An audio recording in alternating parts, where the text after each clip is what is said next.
Premiere show ಮುಗೀತು ಕೆರೆಬೇಟೆದು. So ಎಲ್ಲರೂ respond ಮಾಡಿದ್ರು, ಎಲ್ಲರೂ ಸೆಲೆಬ್ರಿಟಿಗಳು ಬಂದು ಮಾತಾಡಿದ್ರು. ಹೆಂಗೆ ಅನಿಸ್ತು? ನಾನು ಕರೆಂಟ್ಲಿ ನಾನು ಆಗಲೇ ಹೇಳ್ದಂಗೆ ತುಂಬ ಎಮೋಷ್ನಲ್ ಆಗಿದ್ದೀನಿ. ದಟ್ಸ್ ಬಿಕಾಸ್ ನನ್ನ ಮೂವಿ ಅಂತ ಅಲ್ಲ ಎಮೋಷ್ನಲ್ ಆಗಿಲ್ಲ, ನನ್ನ ಕತೆ ಈ ಥರ ಒಂದು ಪಾತ್ರ ಮಾಡಿದ್ದೀನಿ. ಒಂದು ಹೆಮ್ಮೆ ಇದೆ ಸರ್, ಈ ಥರ ಒಂದು ಪಾತ್ರ ಮಾಡೋಕ್ಕೂ ಪುಣ್ಯ ಮಾಡಿರಬೇಕು. ಅದು ನನ್ನ ಆ ಪುಣ್ಯ ಇದೆ. ಆ್ಯಂಡ್ ಆಲ್ಸೋ ಎಲ್ಲ ಡೈರೆಕ್ಟರ್ಸ್ ಅಷ್ಟೊಂದು ಹೇಳಬೇಕಾದ್ರೆ, ಯಾವುದ್ಯಾವುದೋ ದೊಡ್ಡ ದೊಡ್ಡ ಮೂವೀಸಿಗೆ ಹೋಲಿಸ್ಬೇಕಾದ್ರೆ ಅದೊಂದು ಹೇಳೋಕ್ಕಾಗಲ್ಲ. ಅಂಟು ಓವರ್ಬ್ಲಿಮ್ಡ್ ಅಷ್ಟೇ. ಇವಾಗ ಎಲ್ಲರೂ ಸಿನಿಮಾ ನೋಡಿ ಬಂದು ಇಂಥ ಒಳ್ಳೆ ಕಂಟೆಂಟ್ ಮಿಸ್ ಮಾಡ್ಕೊಂಬಿಡಿ ಅಷ್ಟೇ ಹೇಳೋದು. ಒಂದು ಏಜ್ ಮೀರಿದ ಪಾತ್ರನ ಮಾಡಿದ್ದೀರಾ ಅಲ್ವಾ? ನಾನೇನು ಕಂಟೆಂಟ್ ಬಿಟ್ಕೊಡಲ್ಲ ಬಿಡಿ. ಎಷ್ಟು ಕಷ್ಟ ಆಯಿತು ಅಂತ? ಕಷ್ಟ ಡೆಫಿನೆಟ್ಲಿ ಕಷ್ಟ ಅಂತೂ ಆಗಿದೆ. ಆದರೆ ಆ ಪಾತ್ರನ ಇವಾಗ ತೆರೆ ಮೇಲೆ ನೋಡಿದಾಗ ಇಟ್ ಆಲ್ ವರ್ತ್. ನಾನು ಪ್ರತಿಯೊಂದಲ್ಲಿ ಸುಮಾರು ಏಟು ಕೂಡ ಆಗಿದೆ, ಎಲ್ಲನೂ ವರ್ತ್ ಸರ್, ಅಷ್ಟೇ ನಾನು ಹೇಳೋದು. ಎವ್ರಿಥಿಂಗ್. ನಾನು ಒಂದು ಸಣ್ಣ ಪೆಟ್ಟು ಕೂಡ ಅಲ್ಲಿ ಬರ್ತಿದೆ ಸ್ಕ್ರೀನ್ ಮೇಲೆ ನೋಡೋದಕ್ಕೆ. ಆ ಕಾರ್ಡ್ಗಳಲ್ಲೆಲ್ಲ ಚಪ್ಪಲಿ ಹಾಕ್ಕೊಳ್ದೆ ನಡೆದಿದ್ದೀರಾ, ಎಷ್ಟು ಕಷ್ಟ ಆಯಿತು? ನೀವು ಒಂದು 2 ಶಾಟ್ ನೋಡಿರ್ಬೋದು. ಆಲ್ಮೋಸ್ಟ್ ನಾನು ಒಂದು ಪೂರ್ತಿ ದಿನ ನಾನು ನಡೆದಿರೋದು ಚಪ್ಪಲಿ. ಆ್ಯಕ್ಚುಲಿ ಹೇಳ್ಬೇಕಂದ್ರೆ ನಾನು ಮೂವಿಗಳನ್ನು ಮಾಡ್ತೀನಿ, ಶಾರ್ಟ್ ಮೂವೀಸ್ನ. ಸೊ ಹಾಗಾಗಿ ನನಗೆ ಗೊತ್ತು, ಒಂದು ಶಾರ್ಟ್ ಅಂದರೆ ಹಂಗೆ ನಡ್ಕೊಂಡು ಹೋದ ತಕ್ಷಣ ಒಂದು ಶಾರ್ಟ್ ಓಕೆ ಆಗಲ್ಲ. ಸಮ್ಟೈಮ್ಸ್ ಕತ್ಲಿ ಇರುತ್ತೆ, ಸಮ್ಟೈಮ್ಸ್ ಬೆಳಕು ಜಾಸ್ತಿ ಇರುತ್ತೆ, ಸಮ್ಟೈಮ್ಸ್ ನೀವು ಚೆನ್ನಾಗಿ ಬಂದಿರಲ್ಲ, ಎಲ್ಲನೂ ನೋಡ್ಬೇಕಾಗುತ್ತೆ ಡೈರೆಕ್ಟ್ರು. ಸೊ ಹಾಗಿದ್ದಾಗ ಚಪ್ಪಲಿ ಹಾಕ್ಕೊಳ್ದೆ ಎಷ್ಟು ಕಷ್ಟ ಆಯಿತು ಕಾಡಲ್ಲಿ ಅಂತ?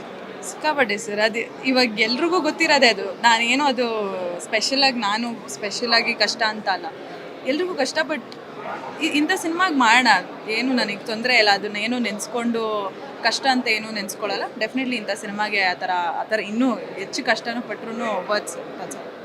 ಕೆಲವೊಂದು ಸನ್ನಿವೇಶಗಳಲ್ಲಿ ಹೀರೋಗೆ ಉಗ್ದ ಬಿಟ್ಟಿದ್ದೀರಾ. ಹೌದು. ಹೆಂಗೆ ಆ ಸೀನ್ ಮಾಡಬೇಕಾದ್ರೆ ಎಷ್ಟು ಗಟ್ಟಿಯಾಗಿತ್ತು ಮನಸ್ಸು ಅಂತ?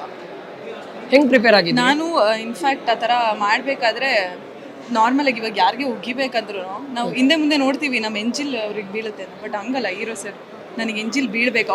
ಅವ್ರು ನನಗೆ ಉಗ್ದಾಗೂ ಅಷ್ಟೇ ಎಂಜಿಲ್ ನನಗೆ ಬೀಳಬೇಕು. ಅದೇ ಥರನೇ ರಿಯಲಿಸ್ಟಿಕ್ ಆಗಿ ನೀವು ಹೆಂಗೆ ಜಗಳ ಆಡ್ತೀರೋ ಅದೇ ರೀತಿ ಬರಬೇಕಿತ್ತು. ಸೊ ಆ ಥರನೇ ಬಂದಿದೆ ಅಷ್ಟೇ. ಅದರಲ್ಲಿ ಇವಾಗ ಏನು ಅವ್ರು ಅಷ್ಟೆಲ್ಲ ಚಿತ್ರಹಿಂಸೆ ಕೊಡಬೇಕಾದ್ರೆ ಅದು ಕ್ಯಾಮ್ರಾ ಇರುತ್ತೆ, ಅಲ್ಲೆಲ್ಲ ಜನ ಇರ್ತಾರೆ, ಎಲ್ಲರೂ ಇರ್ತಾರೆ. ಬಟ್ ಆ ಫೀಲ್ನ ತಗೊಳ್ಳೋದಿದೆ ಅಲ್ವಾ, ತುಂಬ ಕಷ್ಟ. ಎಷ್ಟು ಕಷ್ಟ ಆಯಿತು ಅಂತ ಆ್ಯಕ್ಟ್ ಮಾಡೋಕ್ಕೆ ಕ್ಯಾಮ್ರಾ ಮುಂದೆ? ಇನ್ಫ್ಯಾಕ್ಟ್ ನನಗೆ ಫಸ್ಟ್ 2 days ಕಷ್ಟ ಆಯಿತು ನಿಜ ಹೇಳ್ಬೇಕಂದ್ರೆ. ಆಮೇಲೆ ಅದು ರೋಟೀನ್ ಆಗೋಯ್ತು ನನಗೆ. ಬಿಕಾಸ್ ನಾನು ಆ ಪಾತ್ರ ಆಗಿ ಐ ವಾಸ್ ಲಿವಿಂಗ್ ಅಲ್ಲಿ. ನನಗೆ ರೋಟೀನ್ ಆಗೋಯ್ತು. ಅದಾದಮೇಲೆ ಏನು ಕಷ್ಟ ಅಂತ ಆಗಿಲ್ಲ. ನಾನು ಆ ಪಾತ್ರ ಏನೇನು ಅನುಭವಿಸ್ತಿತ್ತು ಅದನ್ನೆಲ್ಲ ನಾನು ಮಾಡ್ಕೊಂಡು ಹೋಗಿದ್ದೀನಿ ಅಷ್ಟೇ. ಹಾಡುಗಳಲ್ಲಿ ತುಂಬ ಚೆನ್ನಾಗಿ ಡ್ಯಾನ್ಸ್ ಮಾಡಿದ್ದೀರಾ. ಸೊ ತುಂಬ ಎತ್ತರ ಕರ್ಕೊಂಡು ಹೋಗ್ಬಿಟ್ಟಿದ್ದಾರೆ, ಅದು ಹೆಂಗಿತ್ತು ಎಕ್ಸ್ಪೀರಿಯನ್ಸ್? ಅದು ಏನು ಸುಮ್ಮನೆ ಗಾಡಿಯಲ್ಲಿ ಹೋಗಿರೋದಲ್ಲ, ಟ್ರೆಕ್ ಮಾಡ್ಕೊಂಡು ಹೋಗಿದ್ದೀವಿ. ಅದು ಸಿಕ್ಕಾಬಟ್ಟೆ. ಅದೊಂದು ಇಂಟರ್ವ್ಯೂ ನಾನು ಕರೀರಿ, ನಾನು ಹೇಳ್ತೀನಿ, ನಾನು ಪಾತ್ರದ ಬಗ್ಗೆ ಹೇಳ್ತೀನಿ ಆಯ್ತಾ? ಸರಿ. ಇಲ್ಲ, ತುಂಬ ಕಷ್ಟಪಟ್ಟಿದ್ದೀರಾ, ಅಷ್ಟೇ ಅಚ್ಚುಕಟ್ಟಾಗಿ ಚಿತ್ರ ಮೂಡಿ ಬಂದಿದೆ, ತುಂಬ ಅದ್ಭುತವಾಗಿ ಮೂಡಿ ಬಂದಿದೆ. 15ನೇ ತಾರೀಕಿಗೆ ರಿಲೀಸ್ ಆಗ್ತಾ ಇದೆ. So all the best. Kannada ಚಿತ್ರರಂಗಕ್ಕೆ welcome. Thank you. Means a lot. Thank you.